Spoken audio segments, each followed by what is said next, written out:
स्पर्श करेंगे, क्योंकि उस जीवात्मा से परमात्मा तक पहुंचने का रास्ता उस गुरु ने ही बताया है। हम उस गुरु के इस कर्तव्य के प्रति कभी भी अपने जो हमारा उनके प्रति जो आदर है, सम्मान है, उसको कम नहीं कर सकते। गुरु श्रेष्ठ है और गुरु के प्रति हमारा जो सम्मान है वो कभी कम हो भी नहीं सकता है। प्राचीन काल से देखें तो गुरुकुल परंपरा थी, तब भी हम देखते हैं कि राजाओं के भी गुरु हुआ करते थे। राम और लक्ष्मण जी के भी गुरु थे और कृष्ण और बलराम जी के भी गुरु थे संदीपनी, और राम और लक्ष्मण जी के गुरु थे विश्वामित्र जी। तो हम देखते हैं कि राजा भी अपने राजकार्य को चलाने के लिए, अपने ज्ञान की प्रकाष्ठा को प्राप्त करने के लिए गुरुओं का सानिध्य प्राप्त करते थे। तो हम कह सकते हैं कि बिना गुरु के सानिध्य के, बिना गुरु के आशीर्वाद के कोई भी व्यक्ति सफलता प्राप्त नहीं कर सकता। जैसा कहा कि जब आकाश आच्छादित हो जाता है अंधेरे से, तो एक किरण जो हमें दिखाई देती है वो किरण है गुरु। वो गुरु है जो अंधकार से प्रकाश की ओर हमें ले जाता है। वो गुरु है जो हमें अज्ञानता से ज्ञान की ओर ले जाता है। वो गुरु है जो हमें असत्य से सत्य की ओर ले जाता है। वो गुरु है जो वो सब चीज़ें दिखा देता है जिन्हें हम देख नहीं सकते। ऐसे विचारों के साथ में जब हम गुरु के चरणों में अपना वंदन करते हैं कि वो महान है, और वो जैसा कि उस गुरु के प्रति वो श्रद्धा भाव कि वो बच्ची बंधी रही तब तक, जब तक कि गुरु ने आकर उसे खोल नहीं दिया, वो श्रद्धा भाव गुरु के प्रति होना बहुत ज़रूरी है। और जब श्रद्धा भाव होता है तभी आप उस लक्ष्य को प्राप्त कर पाते हैं जिस लक्ष्य के लिए आप तमाम उम्र प्रयास करते हैं। डॉक्टर APJ कलाम ने कहा था कि teaching is a very noble profession that shapes the character, caliber and future of an individual। तो आप सोचिए कि बेसिकली जो टीचिंग है वो इतना नोबल प्रोफेशन है कि ना केवल वो आपके चरित्र का निर्माण करता है, बल्कि गुरु आप में से वो निकाल देता है जो कि सब लोग नहीं देख पाते। गुरु एक तरह से एक जोहरी है जो एक पत्थर को हीरे में परिवर्तित कर देता है।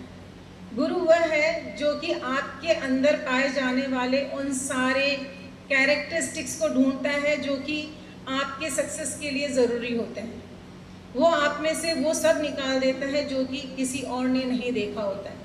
तो गुरु के प्रति हमारा श्रद्धा भाव, गुरु के प्रति हमारी भावनाएं पवित्र अगर होती हैं तो हम अपनी ज़िंदगी के अंदर सब कुछ हासिल कर लेते हैं। गुरु और शिष्य के संबंध जो होता है बहुत ही पवित्र संबंध होता है। हम कह सकते हैं कि उस संबंध के अंदर विश्वास होता है, उस संबंध के अंदर समर्पण होता है और आदर होता है।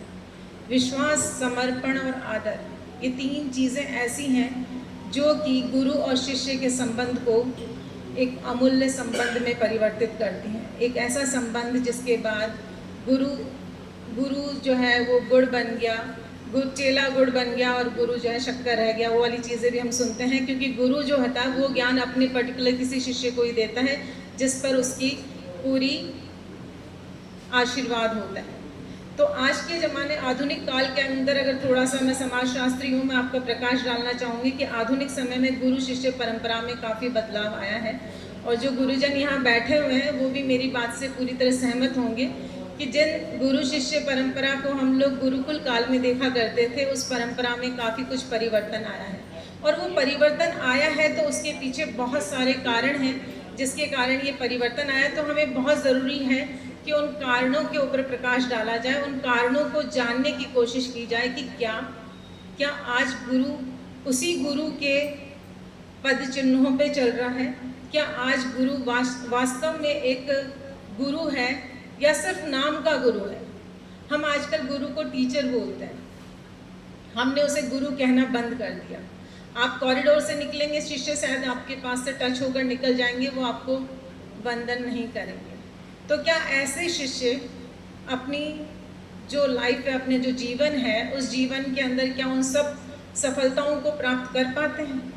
कई बार सोचने की ज़रूरत है, क्योंकि गुरुकुल के अंदर गुरु शिष्य जो था वो गुरु सिर्फ किताबी ज्ञान नहीं देता था, बल्कि जीवन का ज्ञान देता था, जीवन जीने की कला सिखाता था। और आज जो सबसे बड़ी कमी गुरु के अंदर है वो ये है कि उसने शिष्यों को सिर्फ किताबी ज्ञान देना शुरू किया है, जीवन जीने की कला वो नहीं सिखा रहा है।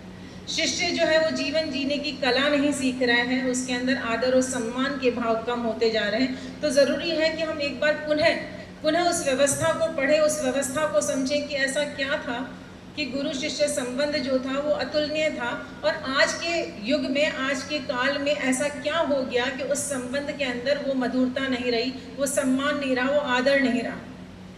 मेरा आप सभी सुधीजनों से ये आग्रह है कि हम लोगों ने अपने ज़िंदगी में गुरुओं से बहुत कुछ सीखा है।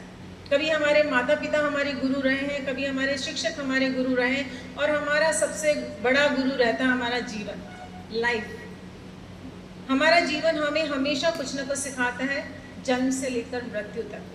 और जन्म से लेकर मृत्यु तक हम जिस शिक्षक की छाँव में रहते हैं वो जीवन है जो कि लाइफ एक्सपीरियंसेस से हम सीखते हैं। और इस जीवन की भाग दौड़ के अंदर अगर हमें कहीं कोई अदद वो एक गुरु मिल जाए जो हमें सही रास्ता दिखा सके, जो हमें किताबी ज्ञान के इतर कुछ बता सके जो हमें नहीं मालूम है, या हमें बता सके कि क्या सही है क्या गलत है, और एक सही रास्ते पर चला सके, तो अगर आपको कहीं वो गुरु मिल जाता है तो उस गुरु को संभाल कर रखिए, क्योंकि वो गुरु हर किसी को नहीं मिलता। अगर आप अपने जीवन में सफलता चाहते हैं तो ऐसे गुरु की तलाश करिए, और अगर वो गुरु मिल जाता है तो अपने आप को बहुत भाग्यशाली समझिए। आप इस गुरु पूर्णिमा के अवसर पर जिस कार्यक्रम का जो आयोजन किया गया है वो कार्यक्रम अपने आप में बहुत अतुलनीय है। मैं इसके लिए मैम का धन्यवाद देना चाहूँगी, आशा मैम का, कि उन्होंने मुझे इस लायक समझा कि मैं आप लोगों के समक्ष अपने विचारों को अभिव्यक्त कर सकूँ। Thank you so much ma'am for organising such a wonderful programme. आपने बहुत अच्छा प्रोग्राम आयोजन कराया, उसके लिए आपका बहुत बहुत धन्यवाद। और मैं चाहती हूँ कि इस कार्यक्रम के अंदर हम एक संकल्प लें, उस संकल्प के साथ हम इस कार्यक्रम से बाहर जाएं।